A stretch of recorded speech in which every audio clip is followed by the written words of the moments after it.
Bonjour. Bonjour à chacun et chacune d'entre vous. Ça me fait plaisir d'être avec vous ce matin pour qu'on puisse partager la parole de Dieu. Quel privilège nous avons de marcher ensemble avec Jésus, n'est-ce pas? Et quand on regarde le titre, c'est un titre qui parle d'arrêter de marcher ou peut-être de continuer. En préparant ce que je vais vous apporter ce matin, frères et sœurs, j'ai regardé comment la vie n'est pas toujours facile, comment elle est souvent difficile et éprouvante. Et comment d'une année à l'autre, nous vivons parfois plutôt le Saint-Lamentin que la Saint-Valentin. Et s'il y en a qui trouvent ça drôle et qui se disent « Ah, Daniel, avec ses jeux de mots », eh bien, ça ne vient pas de moi, ça vient du papa à François Provencher. Donc, vous savez, le Saint-Lamentin, sans que ce soit nécessairement relié à une peine d'amour, on n'est pas obligé de parler juste de ça le jour de la Saint-Valentin ou la semaine, j'ai réalisé que nous avons besoin d'une aide très sérieuse, parce qu'on a souvent tendance à le vivre, le Saint-Lamentin. Et il y a plusieurs années, quand j'ai réalisé moi-même que je serais probablement atteint d'une sorte de dépression toute ma vie, avec une tendance dépressive. Eh bien, c'est devenu une priorité pour moi de chercher à vivre ça avec Dieu, la dépression, ou la tendance à la dépression. Alors, je viens d'une famille dans laquelle la dépression était toujours présente et dans laquelle on n'en parlait jamais. Je pense qu'on n'en était même pas conscient. Ma mère le disait des fois, là, la dépression, mais on ne pensait pas que c'était vrai. T'sais.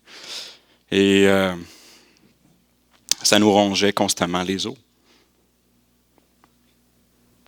Comme ma mère l'a fait avant moi, dans chaque épisode de déprime, j'ai dû apprendre à persévérer, à chercher Dieu au milieu de cette souffrance incompréhensible. Incompréhensible. Ouais. Et j'essaie aussi de vivre une vie plus équilibrée. Vous savez, on nous dit de bien dormir, de bien s'alimenter, de s'exercer, faire toutes ces choses-là. Et vous savez, c'est utile, c'est vrai, c'est bien, c'est bon. Mais c'est toujours à recommencer. C'est toujours à continuer. Ça n'apporte pas une solution durable. Si on veut parler de vraies solutions durables, il faut qu'on s'adresse à quelqu'un d'autre. Dans nos troubles, comment trouve-t-on une paix vraiment durable? François Provencher, la semaine passée, en parlait dans sa prédication. C'est en Jésus seul qu'on peut trouver la vraie paix. Et cette vraie paix-là, comment peut-on la connaître? Comment peut-on connaître Jésus-Christ si nous ne méditons pas les saintes Écritures pour le connaître? Comme on a vu aussi il y a un certain temps dans le psaume 1, où est-ce que la solution pour connaître le bonheur vrai et durable, c'est de méditer la Bible. On a donc besoin de Jésus et pour le connaître, il faut méditer la Bible. Mais comment fait-on ça quand on déprime? Ce matin, en reconnaissant que Dieu nous aime, Dieu nous aime, alors parlons-lui, prions-le. Frères et sœurs, nous avons déjà commencé tantôt à chanter et maintenant nous allons poursuivre en priant le Saint-Lamentin. Et là, je ne vous invite pas à fermer les yeux. On va prier plusieurs fois pendant le temps que je vais parler. Donc, tout le long, on va avoir des occasions de le prier, le Saint-Lamentin. Comment prie-t-on le Saint-Lamentin? Savez-vous que presque la moitié des psaumes dans la Bible sont des psaumes de prière, de lamentation? Nous croyons que Dieu a inspiré ces psaumes, frères et sœurs, et nous les a donnés comme un modèle de prière. Pourquoi est-ce qu'on ne prendrait pas le temps d'apprendre à s'en servir de ces psaumes-là? Pour prier. Depuis le début de l'année, j'ai eu quelques épisodes de déprime, parfois intenses. Ça fait juste 1 mois et demi, là. Et j'ai dû agir. Voilà pourquoi nous allons explorer ensemble le psaume 6 d'une façon pratique ce matin. Quand on vit le Saint Lamentin, on ne choisit pas un psaume de louange, l'autre moitié des psaumes. On choisit un psaume de prière. Et la parole de Dieu nous encourage à nous réjouir avec ceux qui se réjouissent et à pleurer avec ceux qui pleurent, n'est-ce pas? Alors, elle nous fournit les meilleurs outils qui existent pour pleurer avec ceux qui pleurent. Et donc, que vous soyez en peine ou non ce matin, on peut se garantir une chose, ça va nous arriver tôt ou tard d'être en peine. Hein? Et peut-être que ce n'est pas vous ce matin, mais que c'est l'autre à côté. Donc, cette exploration du psaume 6 vous sera très utile à chacun et chacune d'entre vous, c'est certain. Il n'y a pas dans le monde d'outils thérapeutiques aussi globalement puissants que ceux-ci. Du moins, c'est ce que je suis en train de découvrir. Je travaille à le comprendre, puis à l'assimiler, puis à l'expérimenter, et je vais vous le partager ce matin. Alors, ouvrons maintenant notre Bible au psaume 6. Voulez-vous?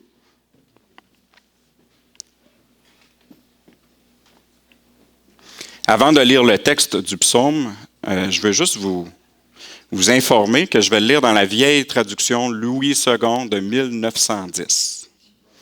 Et pourquoi je vais faire ça? J'ai voulu apporter des ajustements visuels mineurs. Je n'ai pas changé la parole de Dieu. J'ai regardé dans l'hébreu comment c'est écrit, puis j'ai réordonné des fois un peu les mots, ou j'ai changé, vous allez voir, ça respire, c'est bizarre, c'est quelque chose de spécial à regarder, mais ça nous aide à réfléchir. Et donc, si vous regardez dans votre Bible, dans vos mains, vous allez voir que je n'ai rien changé d'important. J'ai juste... OK? J'ai fait ça pour rendre plus évidentes certaines choses qu'on peut comprendre en hébreu ou dans d'autres traductions, ainsi de suite. Alors, sans plus d'explications sur ce que j'ai fait, regardons ou lisons le verset 1 du psaume 6. Au chef des chantres, avec instruments à cordes, sur la harpe à 8 cordes, psaume de David. Quoi? On peut chanter, chef des chantres, on peut chanter un psaume de prière? En faisant la lecture du psaume, frères et sœurs, sous l'influence du roi David, ce grand compositeur, imaginons le son des cordes qui jouent un psaume de prière de lamentation. Imaginons le chef avec ses chantres qui nous entraînent à chanter avec eux les paroles de cette complainte. Lisons le psaume 6, cette prière. Éternel, ne me punis pas dans ta colère et ne me châtie pas dans ta fureur. Aie pitié de moi, Éternel, car je suis sans force. Guéris-moi, Éternel, car mes os sont tremblants, mon âme est toute troublée. Et toi, Éternel, jusqu'à quand?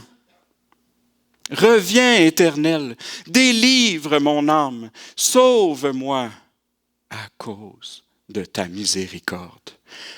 Car celui qui meurt n'a plus ton souvenir. Qui, dans le séjour des morts, te louera? Je m'épuise à force de gémir. Chaque nuit, ma couche est baignée de mes larmes. Mon lit est arrosé de mes pleurs. J'ai le visage usé par le chagrin. Il vieillit à cause de tous ceux qui me persécutent. Éloignez-vous de moi, vous tous qui faites le mal, car l'Éternel entend la voix de mes larmes. L'Éternel exauce mes supplications.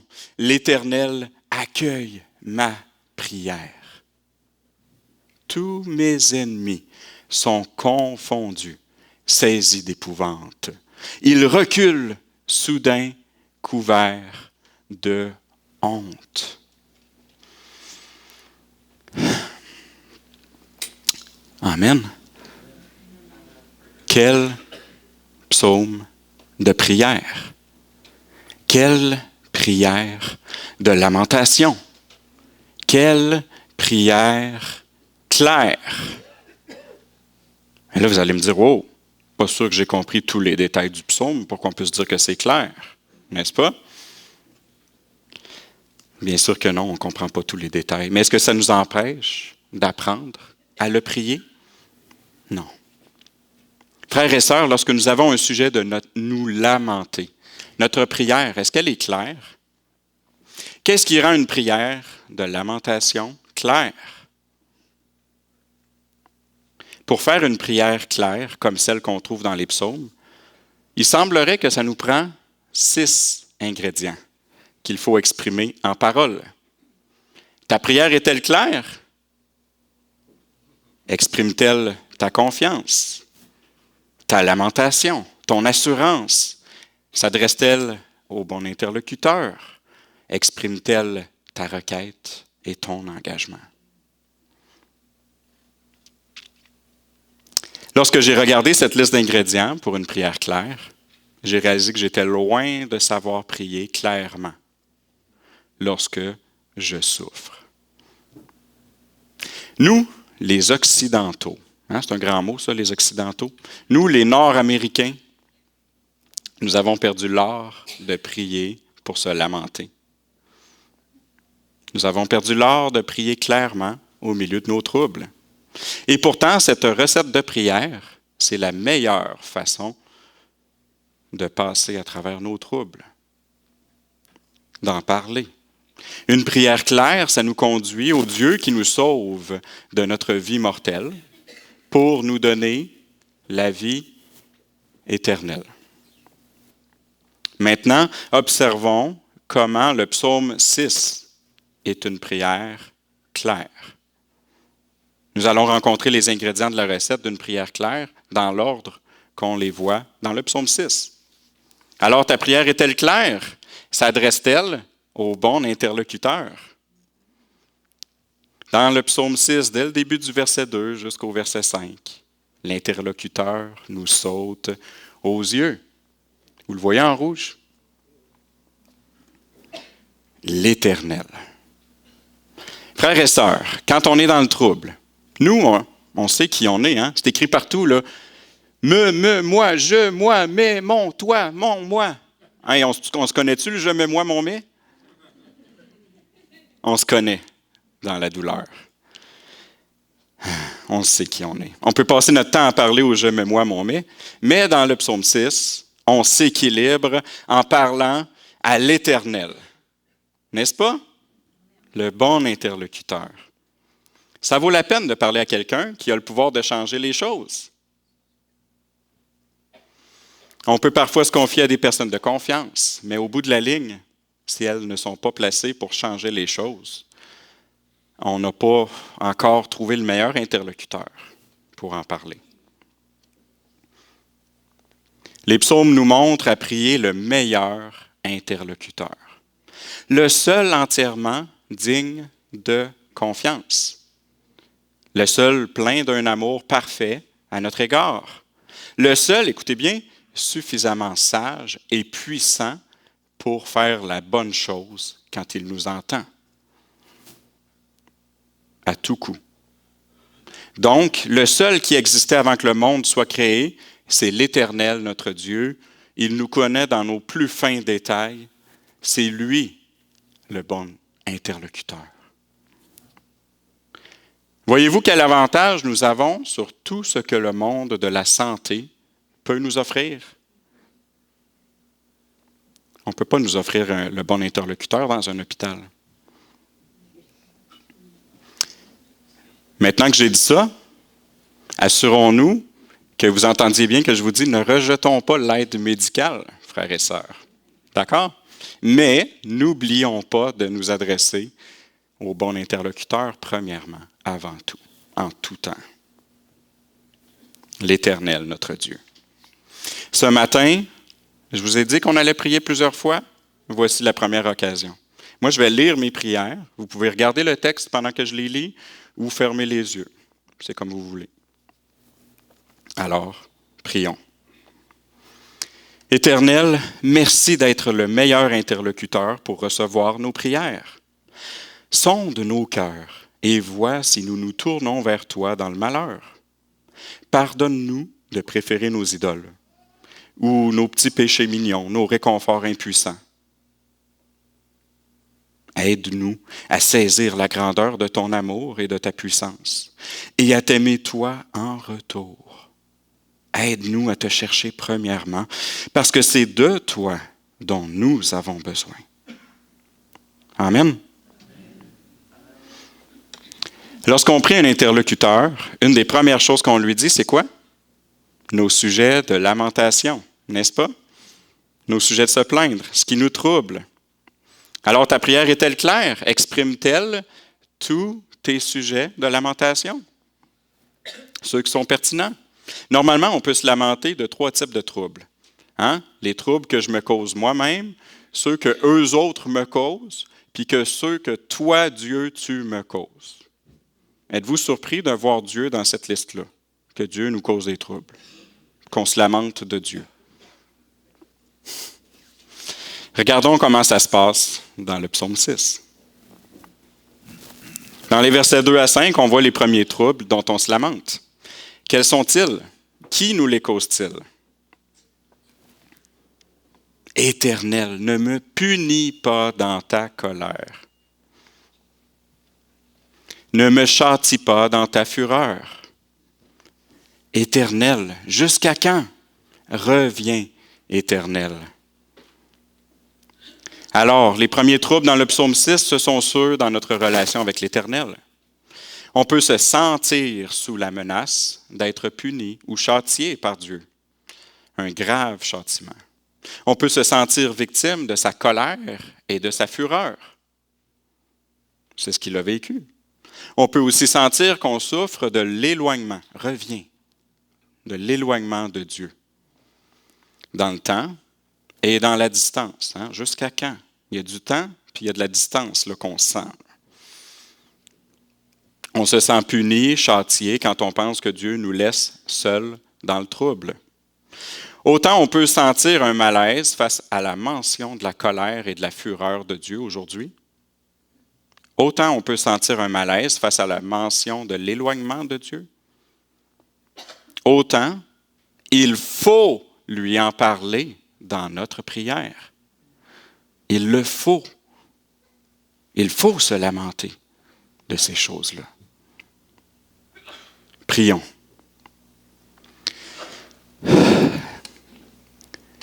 Éternel, maintenant que nous te connaissons, jamais nous ne voudrions vivre sans toi. Lorsqu'on se sent châtié dans ta fureur, c'est terrifiant pour nous. Lorsqu'on sent que tu t'éloignes dans nos épreuves, c'est troublant pour nous. Amen.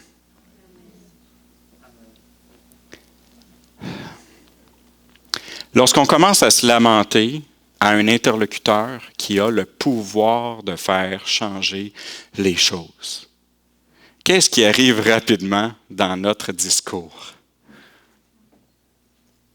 On n'a pas encore fini de présenter nos sujets de lamentation, qu'on s'interrompt soi-même pour commencer à lui présenter nos sujets de requête. Ta prière est-elle claire? Inclut-elle des sujets de requête? On n'est pas pire bon pour ça, hein? Normalement, on peut lui faire la requête de 2 choses. On peut lui demander une faveur ou de l'aide. Lorsqu'on lui fait la requête d'une faveur, eh bien, c'est pourquoi? C'est parce qu'on ne se sent pas digne de demander cette faveur-là, cette chose-là qu'on veut lui demander. On peut voir les requêtes de faveur, encore dans les mêmes versets, 2 à 5. Quelles sont-elles? Ne me punis pas, ne me châtie pas, aie pitié de moi, reviens à cause de ta miséricorde. En effet, quand on sent qu'on a mérité une punition, on l'a mérité, là. On le demande parce qu'on sent qu'on l'a mérité. Alors, on l'a mérité. Alors, on souhaite être pris en pitié et que Dieu nous fasse une grâce qu'on ne mérite pas. Ne me traite pas selon ma culpabilité. C'est une faveur qu'on demande. On a comme en quelque sorte confessé qu'on n'est pas correct devant Dieu, qu'on n'est pas droit devant Dieu, qu'on a péché.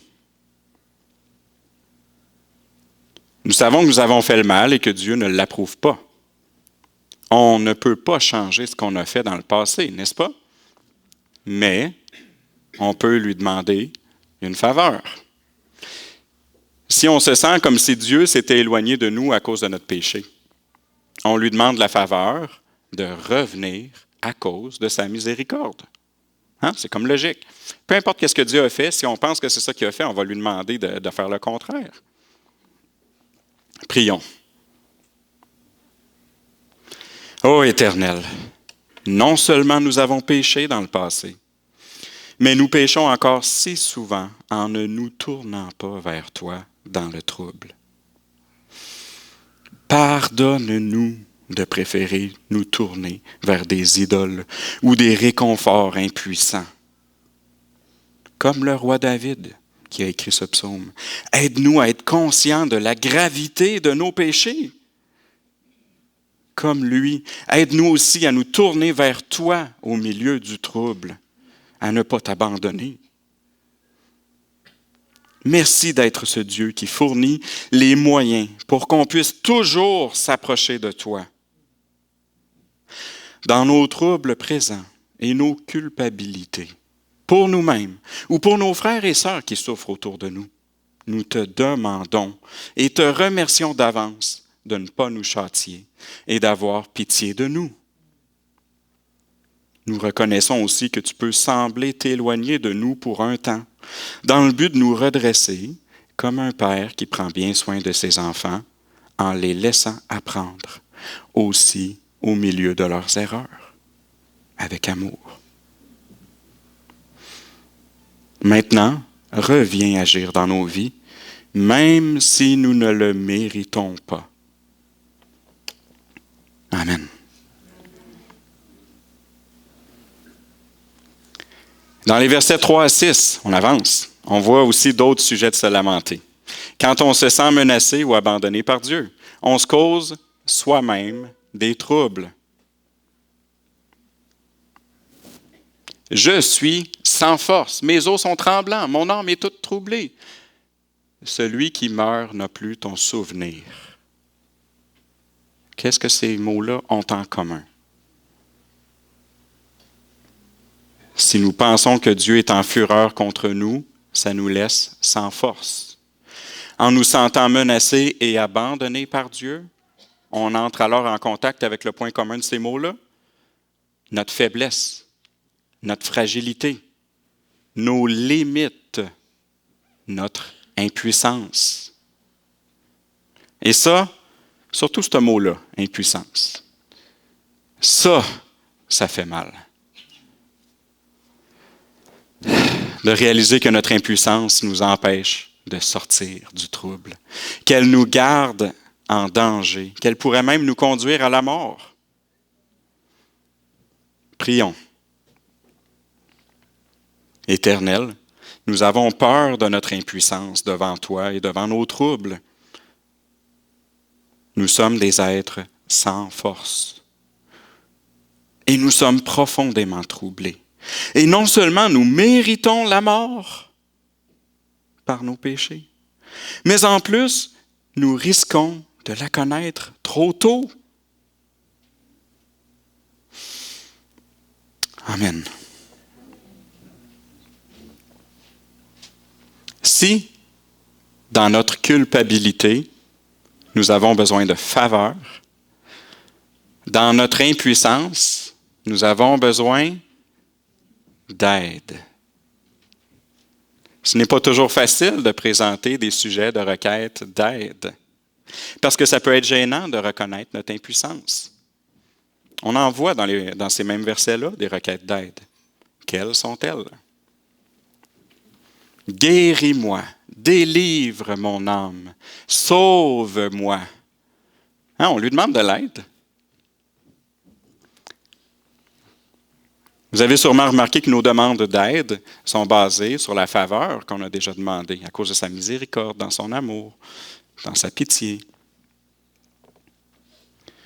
Et donc, la pitié et la miséricorde devraient conduire Dieu à s'approcher, là, si on pense qu'il est loin, pour nous aider. Et nos requêtes d'aide sont là aussi à cause des 3 quarts car je suis sans force, mes os sont...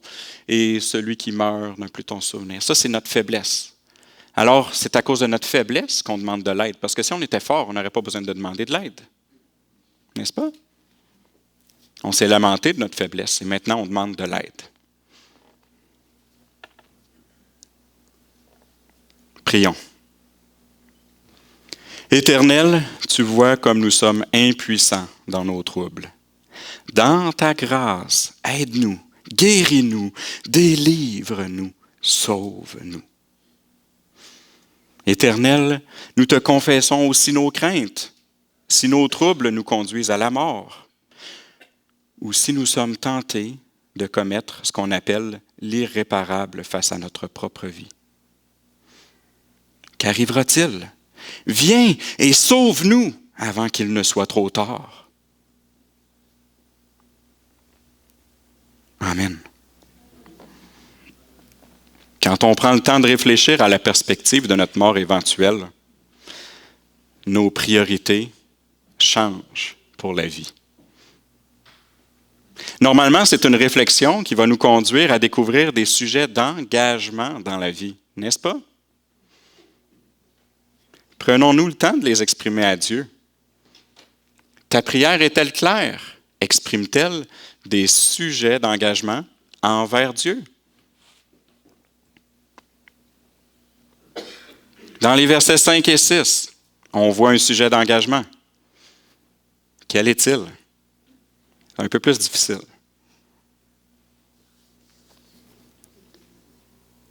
Garder souvenir de lui, le louer. À quoi ça sert de se souvenir de Dieu? À témoigner de l'aide qu'il nous a apportée. Si on ne s'en rappelle pas qu'il nous a apporté de l'aide, on n'en témoignera pas. On ne le louera pas. On n'en témoignera pas. On ne le remerciera pas. On demande à Dieu de nous sauver de la mort et de nos troubles. Et on s'engage à se souvenir de témoigner publiquement de son aide lorsqu'il nous aura aidés. On ne s'en rend pas toujours compte quand on lit les psaumes, mais il est là, cet engagement-là, à le faire publiquement. N'est-ce pas un peu à ça que ça sert, nos réunions de grande assemblée, comme le dimanche matin, ou d'église maison, ou de groupe de lecture biblique, ou de prière, ou de rencontres de femmes, d'hommes, de toutes sortes d'activités que nous faisons la semaine. Prions. Éternel, apprends-nous à nous engager d'avance, à témoigner de tes bontés lorsque tu réponds à nos requêtes. Et lorsque tu réponds à nos requêtes, aide-nous à ne pas oublier de saisir l'occasion d'en témoigner. Amen.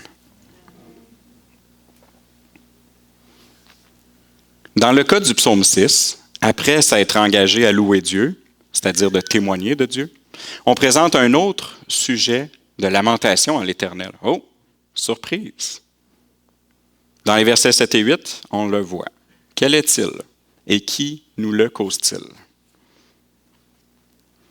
Je m'épuise à force de gémir, mes larmes, mes pleurs, le chagrin, à cause de tous ceux qui me persécutent. Oh, nouvelle information, hein?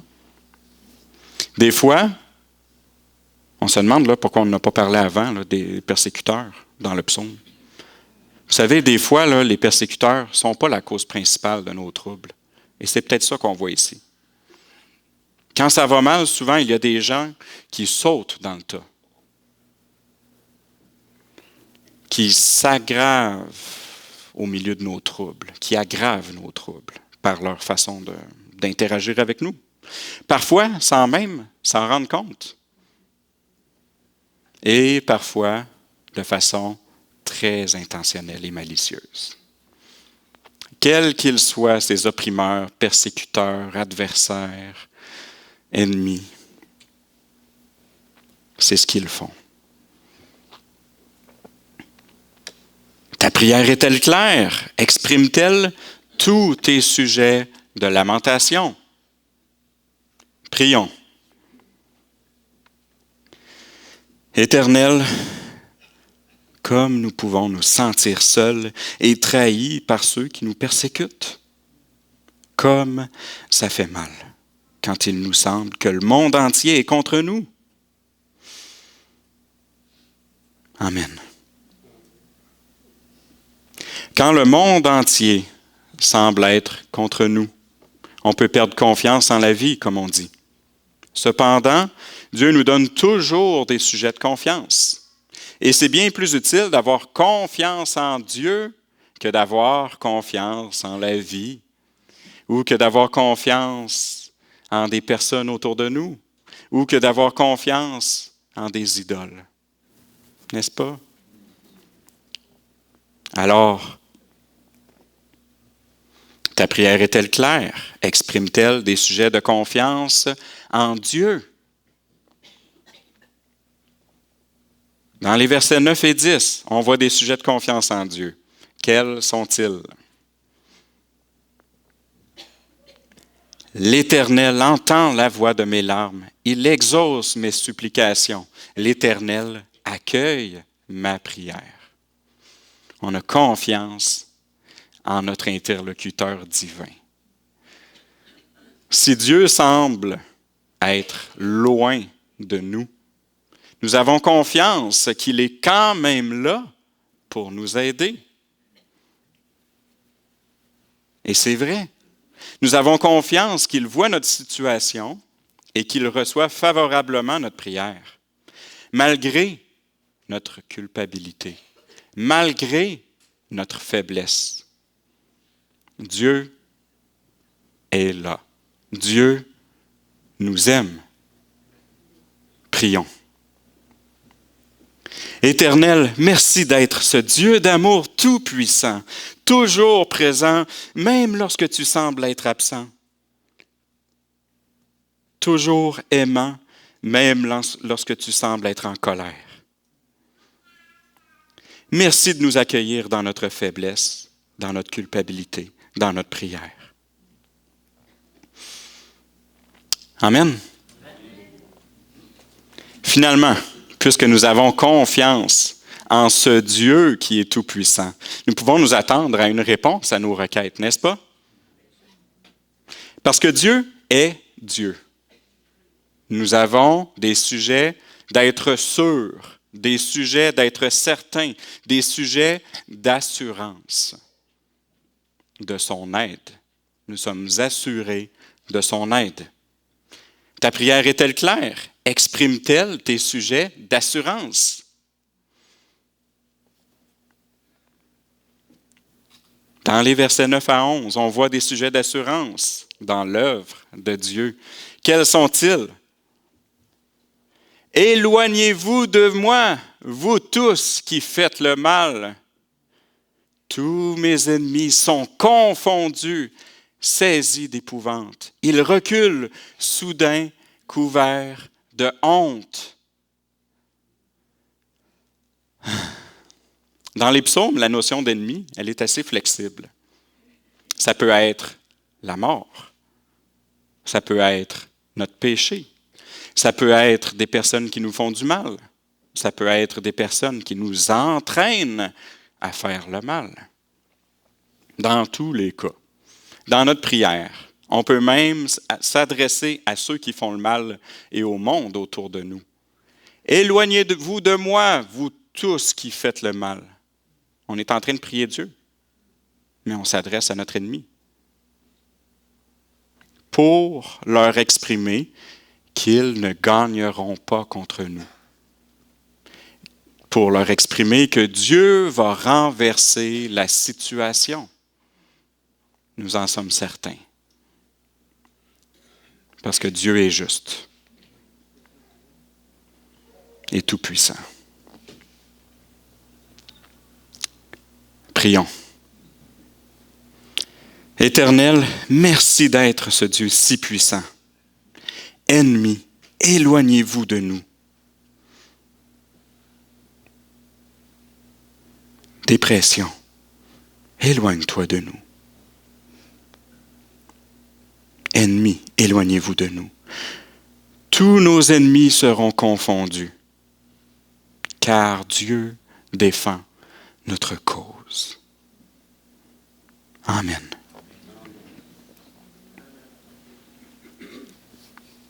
Ta prière est-elle claire? Dieu nous donne un outil puissant, la prière de lamentation. Et il nous donne plein d'exemples de prières de lamentation dans les psaumes. Cependant, Dieu nous a donné bien plus que la prière, frères et sœurs. Après avoir passé à travers le psaume 6, j'ai maintenant 2 questions très importantes pour vous. Première question. En lisant ce psaume, avez-vous peur de Dieu, de sa colère, de sa fureur? Pour prouver en quelque sorte que lorsque nous sommes ses enfants, nous n'avons pas besoin d'avoir peur de Dieu. Dieu nous a donné bien plus que la prière. Dieu s'est donné lui-même pour nous sauver de tout ce qui peut nous faire peur. Regardez comme Jésus-Christ a vécu le psaume entier. Vous allez voir, ça va aller assez vite. Dieu a entendu notre prière de ne pas être puni et châtié. En effet, ce n'est pas sur nous qu'il a déversé sa colère et sa fureur.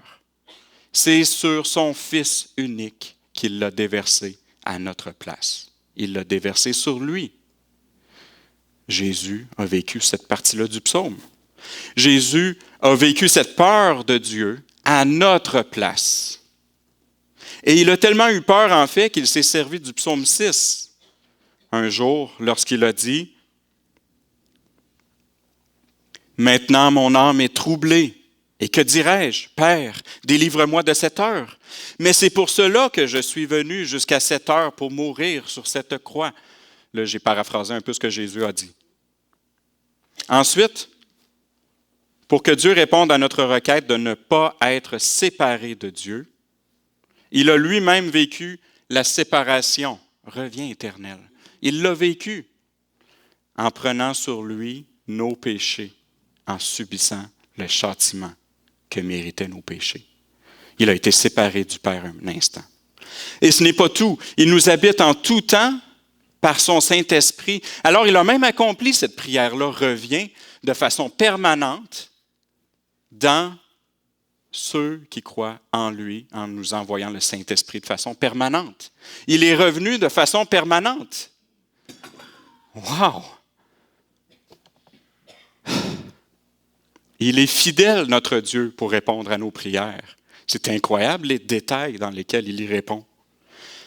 Pour que nous ne connaissions jamais le silence éternel de la seconde mort et pour que nous puissions être délivrés et sauvés. Il a lui-même combattu et vaincu la mort. Et il a été le premier à être capable de se souvenir et de louer Dieu même dans la mort. Et il nous conduit avec lui à travers, peu importe qu'on meurt, à être capable de louer Dieu, dépasser la mort dans la vie éternelle. Wow! Wow! Il l'a vécu, frères et sœurs, le psaume 6, Jésus-Christ. Pour que nos peines et nos persécutions aient un sens, il a lui-même été prêt à les subir en premier. Il a passé des nuits à prier sa souffrance et sa peine et à chercher l'aide de Dieu. Pour que nos ennemis n'aient plus de pouvoir sur nous, il a reçu l'autorité de régner sur le monde. Un jour, il reviendra et il finira d'établir son règne.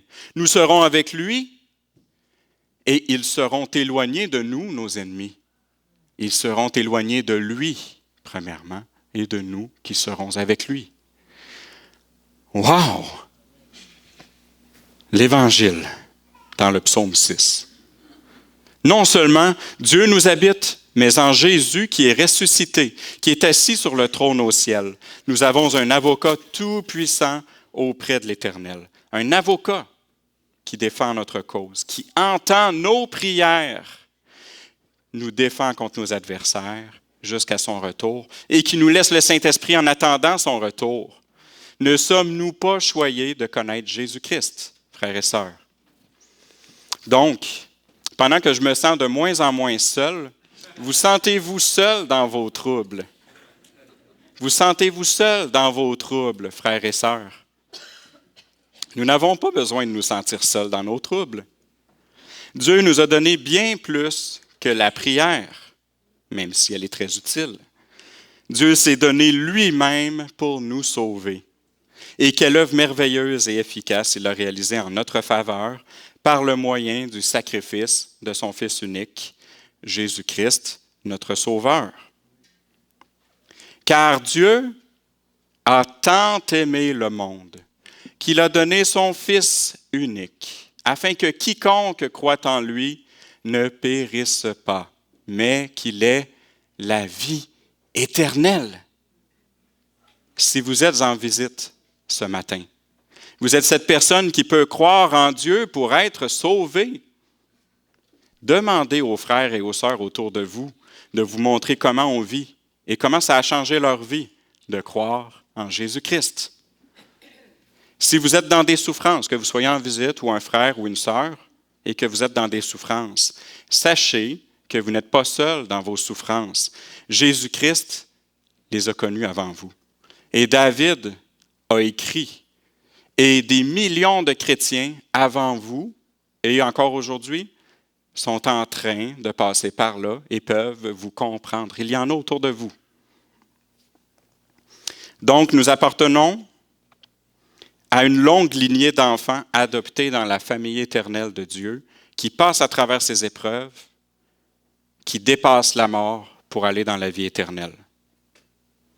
Jésus lui-même, comme nous, a vécu la nécessité de prier le psaume 6. Et je vous invite à le prier vous aussi. Et Jésus a tout accompli pour rendre cette prière possible à répondre dans votre vie, dans notre vie. Ce que tu souffres en silence, ton Dieu le sait, exprime-le lui en prière. Amen. Chant.